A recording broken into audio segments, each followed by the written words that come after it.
La Moselle fait partie des 22 départements placés ce mardi en alerte orange aux orages par Météo France. Cette vigilance est valable de 15h à minuit. Des rafales de vent pourraient atteindre 100 à 120 km/h et des fortes chutes de grêle avec un risque de gros grêlons de plusieurs centimètres de diamètre sont annoncés. Pensez à vous éloigner des cours d'eau et d'éviter les promenades en forêt.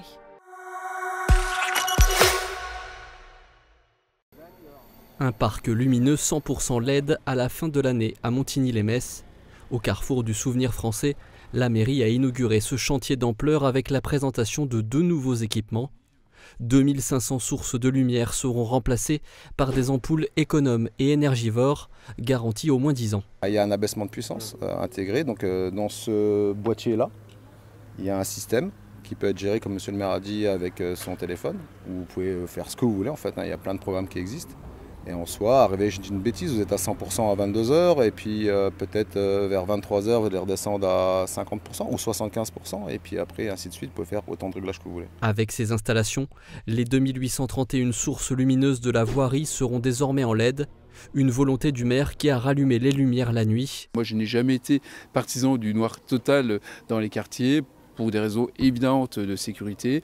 Et donc voilà, j'ai choisi cette solution qui permet de coller aux réalités et puis en même temps d'être économe puisque à terme c'est entre 60 et 70% d'économie sur la facture d'énergie. Ce qui est important, c'est de montrer le chemin. Je crois qu'il appartient à chacun, où qu'il soit, de faire le nécessaire pour trouver des économies d'énergie. C'est ce que nous essayons de faire ici aussi par ailleurs. Coût total du projet, près d'1,2 million d'euros et à terme, une économie pour les factures publiques.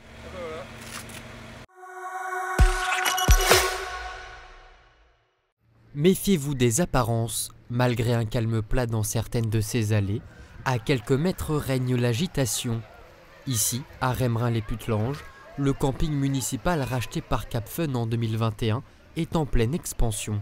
L'année dernière, c'était le début, donc il y a pas mal de choses encore à améliorer, mais il y a un net progrès. C'est vraiment un coin vraiment sympa, des paysans, pas très loin de là où je bosse, mais des paysans, et surtout quand il fait le temps là, c'est vraiment agréable. Ouais.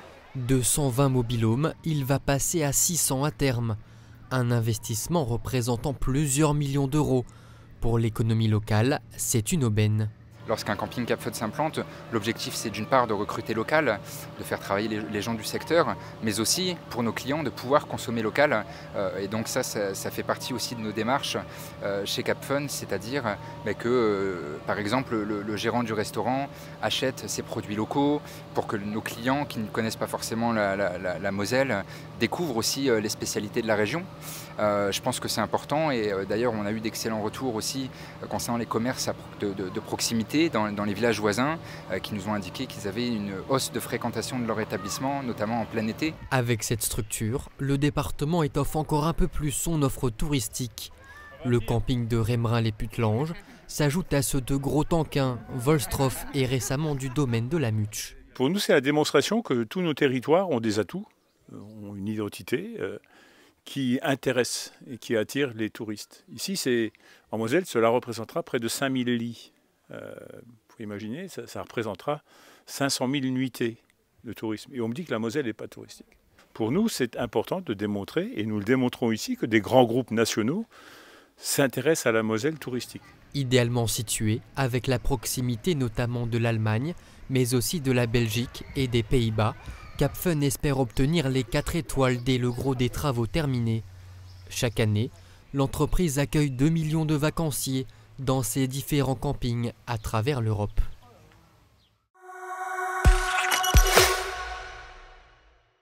À Montigny, le parti de centre droit Horizon a présenté ses colistiers pour les sénatoriales en Moselle.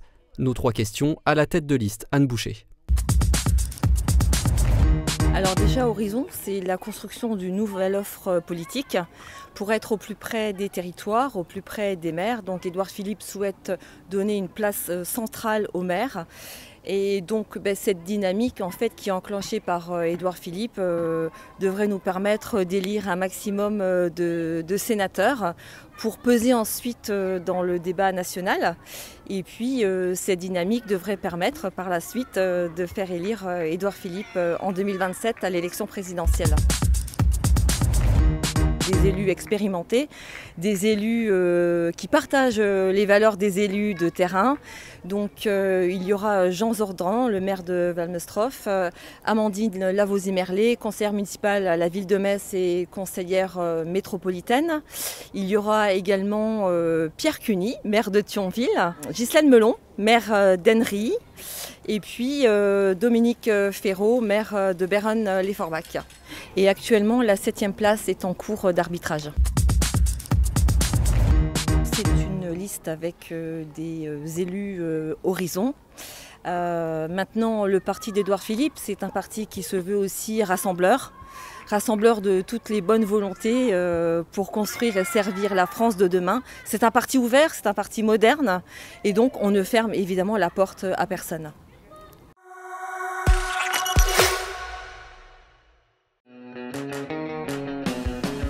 La fête nationale approche, mais où voir les traditionnels feux d'artifice en Moselle?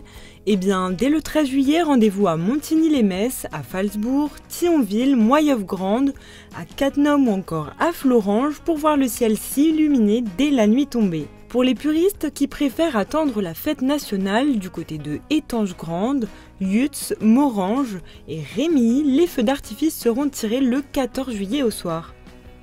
Enfin, encore quelques surprises colorées dans le ciel le 15 juillet, avec des spectacles prévus à Cirques-les-Bains, Volmerange-les-Mines, Voipy ou encore Bérennes-les-Forbach. Toutes les informations sont à retrouver sur les sites des différentes communes. Pour le feu d'artifice à Metz, il faudra attendre la fête de la Mirabelle le 26 août. Côté défilé militaire, ce sera le 13 juillet dès 17h avenue Ney. Des festivités sont tout de même prévues dans la ville le vendredi, avec notamment un bal dès 19h place Saint-Louis et un second à partir de 21h45 rue de la Chèvre. Pour les amateurs de musique et d'humour, le groupe des Mirabelle Kitchen enflammera la scène au frigo dès 19h. Enfin, les 2 parcours de constellation resteront aussi accessibles toute la soirée du 14 juillet et certains bâtiments de la ville seront illuminés.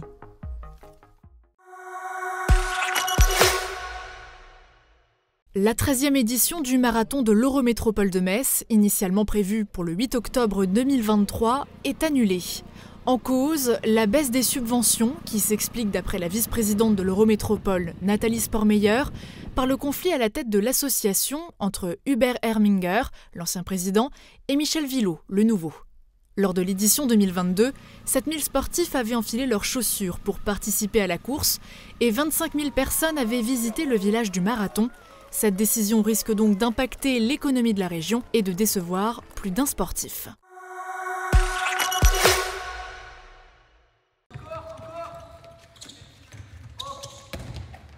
C'est la fin des vacances pour les joueuses de Metz Handball. Les Dragons ont repris le chemin de l'entraînement aux arènes de Metz. Pour les championnes de France, c'est le début d'une longue saison et l'occasion pour les nouvelles joueuses arrivées cet été d'intégrer le groupe, comme l'ex-capitaine de Győr en Hongrie, Anne Mettensen, dont l'arrivée en Moselle a fait l'effet d'une bombe. Elle devra apporter du leadership ainsi que toute son expérience. Autre nouvelle recrue, Alina Grissel, l'internationale allemande en provenance de Dortmund, aura pour mission de seconder Christina Jürgensen dans le cœur du jeu messin. Pour compléter l'effectif, les Dragons pourront aussi compter sur des jeunes joueuses venues du centre de formation, comme l'ailière gauche Aliata M. Lamali. Pour cette première séance, Emmanuel Mayonade a opté pour du jeu. Sur la première semaine, on fait 3 séances de handball, 3 séances de musculation, 3 séances de course. Sur la deuxième semaine, toujours 9 séances, on en fera 4 de handball, donc une de plus. L'idée, progressivement, c'est de tendre à une activité handball plus, d'amener un peu de plaisir à la séance. Donc on a essayé de la construire de façon à ce qu'elle soit progressive de fait, que personne ne se sente en danger en termes d'intégrité physique, et puis essayer de mettre des petits jeux. Malgré le départ de 9 joueuses, l'effectif est à la hauteur des défis de la prochaine saison. Il est conforme à ce qu'on pouvait imaginer, on l'a choisi, on l'a peaufiné, on a dû le construire aux aléas aussi des considérations financières importantes. Je veux dire, la structure n'a pas vocation à avoir un budget exponentiel, donc il faut jouer avec les équilibres. Les joueuses de Metz Handball devront être prêtes rapidement. La saison commence vite avec une série de matchs amicaux. Le premier dès le 28 juillet contre BT Game et contre un futur adversaire de Ligue des Champions, le Rapid Bucarest, le 4 août.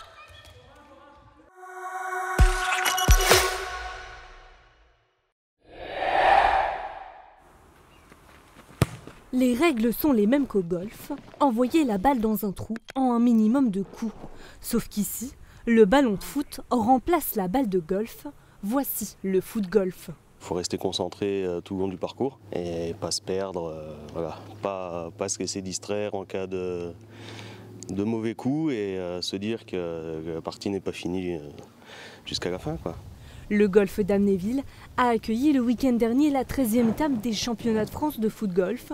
Sur le green, plus de 80 sportifs se sont affrontés sur ce parcours de 18 trous. Il y a des trous qui sont très compliqués. Du coup, nous, comme ce n'est pas des balles de golf, le ballon roule énormément et dès qu'on a un petit coup de vent, le ballon il part et on peut se retrouver à des distances 10-15 mètres alors que normalement on est à 2 mètres du drapeau, quoi. Il faut avoir le mental pour se dire de repartir sur un autre coup pour aller chercher le trou, limiter la casse. Mentalement, ça peut être des fois très difficile, quoi. Cette discipline, qui mélange la force physique, la précision et le mental, a séduit cet ancien footballeur professionnel. Ce qui change le plus par rapport au foot, c'est les approches et les putts. Voilà, le foot, c'est un sport collectif où on joue à 11. Là, on est livré à nous-mêmes, on joue contre soi-même. Et c'est souvent, ça se joue beaucoup dans la tête, le mental est très important au foot-golf. En terminant à la 2e et 3e place de cette étape, 2 joueurs de l'Amnéville Foot-Golf ont été qualifiés pour participer à la finale du championnat en décembre prochain en Turquie.